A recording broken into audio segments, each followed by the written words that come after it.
ஐக்கிய நாடுகள் சபையின் ஒரே பொதுச் செயலாளர் கொலையால் இறந்தார்.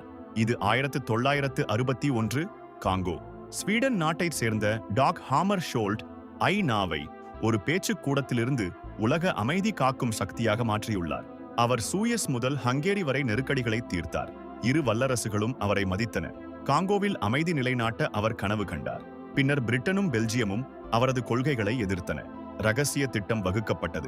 செப்டம்பர் 17ஆம் தேதி அவர் மோயிஸ் சோம்பேவை சந்திக்க விமானத்தில் புறப்பட்டார். வானிலை சிறந்திருந்தது.